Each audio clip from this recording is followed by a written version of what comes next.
Así es nuestra historia. Un Jueves Santo de 1810, específicamente el 19 de abril, se inició en Caracas el comienzo de una etapa de la historia de Venezuela. En ese día, el Cabildo de Caracas, con el apoyo de parte del pueblo y de importantes sectores de las Fuerzas Armadas, tanto como de los batallones de veteranos como de las milicias, así como de destacados personajes del clero, la sociedad y de los intelectuales, depuso al gobernador y capitán general Vicente Emparan y a los demás altos funcionarios españoles, enviándolos al exilio. Dicho movimiento revolucionario, que se llevó a cabo de una manera incruenta, en definitiva tuvo un impacto en los campos político, económico, social y cultural, no solo en Venezuela sino en toda Sudamérica.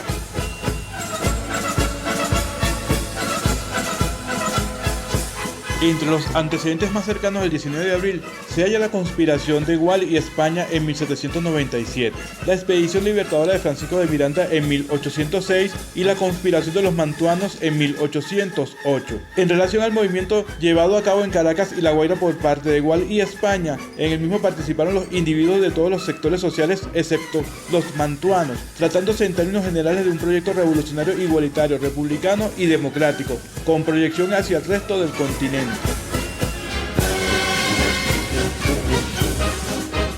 En cuanto a sus líderes, tenemos que Manuel Gual era hijo de un militar distinguido que había defendido La Guaira 50 años antes. Por su parte, José María España había sido teniente de justicia en Macuto. Es decir, ambos eran hombres cultos incorporados de administración colonial. A la conspiración se le sumaron también republicanos españoles que poco antes habían organizado en Madrid una revolución similar, quienes fueron apresados y remitidos a América como reos de Estado. En este grupo destacaba Juan Bautista Picornell, quien en poco tiempo estableció contacto con Gual y España. El ideario de la revolución de estos funcionarios de la corona se expresó en unas ordenanzas que en nombre de la Santísima Trinidad se proponían a restituir al pueblo americano su libertad.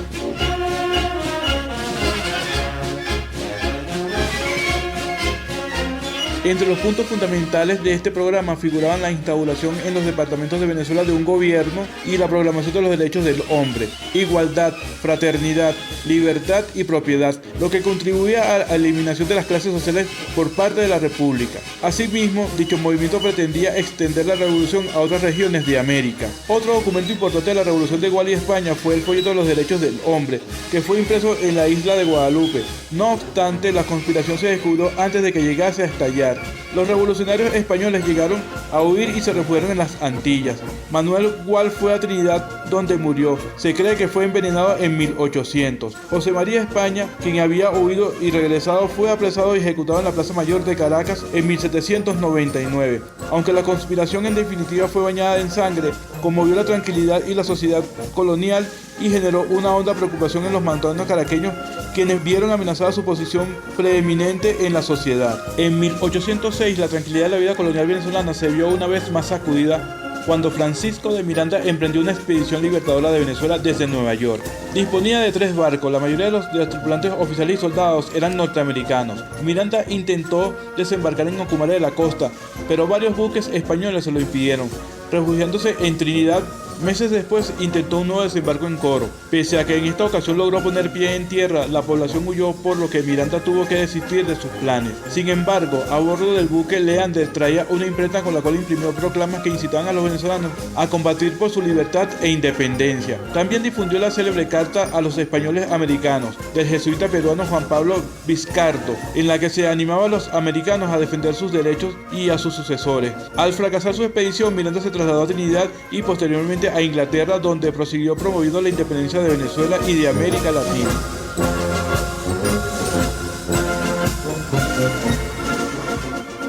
Mientras que el movimiento de Miranda tenía como objeto tomar el poder de Venezuela desde el exterior para hacerla libre e independiente, la conspiración de los mantuanos de 1808 intentaba apoderarse del poder desde dentro, es decir, mediante el golpe de Estado. Para ese momento, los mantuanos tenían el poder económico a través del control del Cabildo Real, del Real Consulado y la agricultura, y aspiraban a obtener el poder político, ya fuera Venezuela independiente o por lo menos autónoma. La invasión en 1808 de España por parte de los franceses y el arresto del rey Carlos IV y su sucesor Fernando VII crearon el vacío del poder propicio para los intereses del mantunaje caraqueño. En tal sentido, al enterarse los mantuanos que en todas las provincias españolas se organizaron juntas para preparar la resistencia contra las fuerzas invasoras y para dirigir la política de cada región, le solicitaron al capitán interino de Venezuela, Juan de Casas, que organizase también una junta con la misma característica de las españolas y en la cual tuvieran ellos el puesto preponderante. En otras palabras, era una revolución interna que no pretendía cambiar el orden social. En definitiva, la conspiración de 1808 fracasó debido a que el capitán general no accedió a las demandas de los mantuanos, poniendo en prisión a los más exaltados y enviando a sus haciendas a los más moderados. También fracasó en el movimiento como consecuencia del apoyo de los oficiales milicianos de Pardo, quienes se presentaron ante Casas y mostraron dispuestos a combatir contra los mantuanos si estos persistían en sus propósitos. El 19 de abril de 1810 renació la conspiración de los mantuanos, quienes en esta ocasión se habían procurado la cooperación de los batallones veteranos o las milicias, así como el apoyo de los notables, los intelectuales, de parte del clero y otros sectores de la sociedad, y de un núcleo considerable del pueblo. Una vez eliminada la posibilidad de toda resistencia en la península, los notables caraqueños consiguieron la constitución de una junta similar a las formadas en España a fin de regir los destinos de la provincia. El capitán general Vicente Emparan, deseoso de ganar tiempo e indeciso ante el camino a seguir, suspendió la sesión del cabildo y se dirigió a la catedral. Sin embargo, a las puertas de esta, uno de los revolucionarios, Francisco Zayas, se interpuso y tomándolo del brazo a Emparan, le conminó a regresar al cabildo. La actitud de Zayas fue ampliamente celebrada por la multitud en general y por un grupo de conjurados. Ante la osadía de Zayas, los soldados que formaban la guardia del capitán general hicieron un ademán de apercibir sus armas, pero una orden del oficial venezolano que los mandaba los mantuvo firmes en sus puestos sin intervenir. Dadas las circunstancias, Emparan regresó al cabildo acompañado de sus alcaldes, regidores y notables, mientras una multitud invadía la plaza mayor. Al mismo tiempo, llegaron al cabildo el abogado Juan Germán Rocio, el canónigo José Cortés Madariaga y otros representantes del pueblo y del clero, quienes se incorporaron a la reunión. Presionado por los factores del poder presentes en el Cabildo de Caracas, Emparan pronunció las palabras que señalaban el principio del fin, por lo menos jurídicamente, del régimen español en Venezuela. Dirigiéndose al pueblo congregado en la plaza desde el balcón del Cabildo, les preguntó si deseaban que él continuase mandando. Ante la respuesta negativa de las personas presentes, exclamó Emparan: "Pues yo tampoco quiero mando". Luego de esto quedó establecida la que oficialmente recibió el nombre de Junta Suprema Conservadora de los Derechos de Fernando VII. El mismo 19 de abril de 1810 fue redactada el acta en la cual se consignaba el establecimiento de un nuevo gobierno. En la misma se precisaba que el gobernador y el capitán general, el intendente del ejército y real hacienda, el subinspector de artillería y el auditor de guerra y asesor general, así como real audiencia, quedaban privados del mando que ejercían, a la vez que suprimían esas instituciones.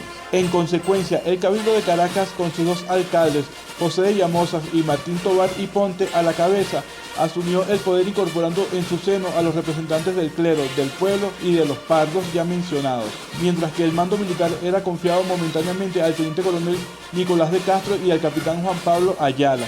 El acta del 19 de abril fue firmada por los asistentes al cabildo extraordinario de ese día, incluyendo a los funcionarios españoles depuestos, Vicente Emparan y otros, los que desempeñaban un papel secundario, y a partir de ese momento asumieron el poder Tobar Rocio, Cortés de Madariaga, etc. El acta fue leída el mismo día en diversos lugares de Caracas por los escribanos Fausto Viaña y José Tomás Santana, quienes certificaron que la población reaccionó gritando las siguientes consignas: "Viva nuestro rey Fernando VII, nuevo gobierno, muy ilustre ayuntamiento y diputados del pueblo que lo representan".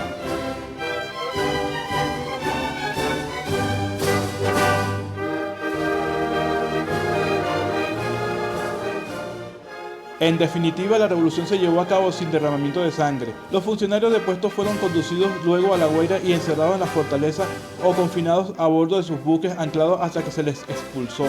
De acuerdo con el testimonio de uno de ellos, el intendente Basadre, durante el tiempo que estuvo en prisión pudo apreciar cómo los revolucionarios compusieron e hicieron circular canciones alegóricas de su independencia, en las cuales convidaban a toda Hispanoamérica a hacer causa común y a tomar a los caraqueños por modelo para seguir revoluciones.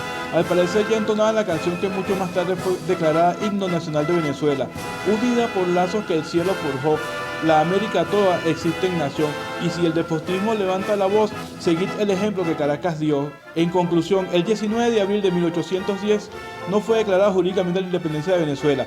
Políticamente se produjo un cambio radical que culminó con la declaración el 5 de julio. No obstante, No hay que olvidar que para entonces la idea de la independencia todavía no aparecía como objetivo principal en la mente de los líderes revolucionarios, y será solo cuando se convoque el primer Congreso de Venezuela y a través de los meses de discusión ideológica que seguirán que tal planteamiento llegaría a materializarse.